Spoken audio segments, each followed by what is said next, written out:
Bonjour et bienvenue dans cette capsule qui concerne l'introduction à la probabilité. Ici, vous n'avez pas de notes à prendre, vous n'avez rien à écrire, faites juste écouter. Je vais vous faire une petite introduction là, sur ce qu'on va calculer dans les prochaines pages, dans les prochains exercices. Une probabilité, c'est lorsqu'on s'intéresse aux chances qu'un événement se produise lors d'une expérience aléatoire. Une expérience aléatoire, c'est l'activité qu'on pratique, qu'on est en train de faire. Exemple, lancer un dé, c'est ce qu'on fait. Un événement, c'est ce qu'on va aller regarder, c'est ce qui nous intéresse. Par exemple, pour le lancer de dés, je pourrais dire obtenir un nombre pair ou obtenir le nombre 2, par exemple. Un événement, ça peut être aussi les probabilités qu'il pleuve demain. Donc, on regarde c'est quoi la probabilité ou les chances qu'il pleuve demain. Donc, dans ce cas-là, on parle de probabilité. Il faut distinguer, par contre, deux choses. La probabilité théorique, c'est la probabilité qu'on va calculer. La probabilité fréquentielle, c'est la probabilité qui va se produire lorsqu'on le fait pour vrai.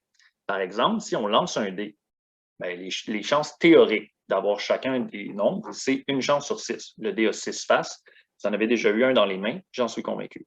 Par contre, si je lance le dé 6 fois, il se pourrait qu'il y ait des nombres qui ne sortent jamais. Il y en a qui reviennent plus qu'une fois, évidemment. Par contre, la théorie nous dit que j'aurais dû obtenir une fois chacun des nombres.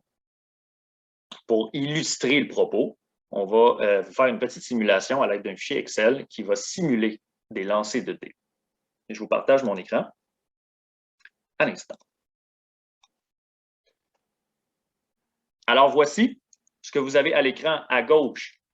C'est un petit tableau qui va générer les nombres aléatoires de 1 à 6. On simule le lancer du dé. En haut, ici, vous avez la probabilité théorique de chacun des résultats. Une chance sur 6 ou en pourcentage 16,6 périodique %.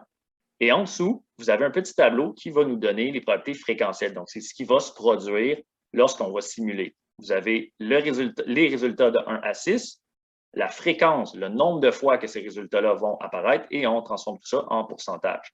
Vous allez voir ici à droite, dans la ligne totale, le nombre augmenté, mais la probabilité, évidemment, va toujours rester le total des probabilités à 100 %. Alors, vous voyez, pour l'instant, on a un seul lancer d'effectuer et on a obtenu 2. Si je m'en vais à 6 résultats, voici ce que j'obtiens. Vous remarquez que sur 6 résultats, sur 6 lancés, le nombre 2 et le nombre 3 ne se sont jamais produits. On s'attendait un petit peu à ça. Pas que le 2, 3, mais qu'il y en a qui reviennent, puis il y en a qui ne reviennent pas. Si j'augmente le nombre de lancers, je m'en vais à 10. Oups! On a encore le 3 qui ne s'est pas produit, et le 2 s'est produit le plus souvent dans ce cas-là. Et plus je vais augmenter le nombre de lancers, mais plus les probabilités vont tendre vers un équilibre, l'équilibre théorique de 1 sur 6. Présentement, j'en ai 20. Je vais aller à 100. Oh non, je suis à 50, c'est pas vrai.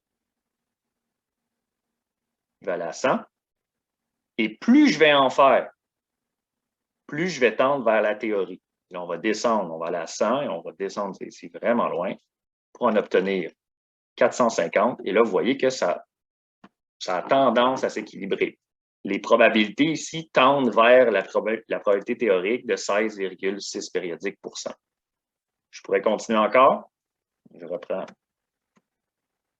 ma ligne au complet. Je vais aller plus bas dans le petit tableau de gauche pour générer automatiquement des nombres entre 1 et 6. Et ce que vous voyez, c'est ce que j'obtiens avec 1150 lancés. Plus je vais en faire, plus je vais tendre vers la théorie.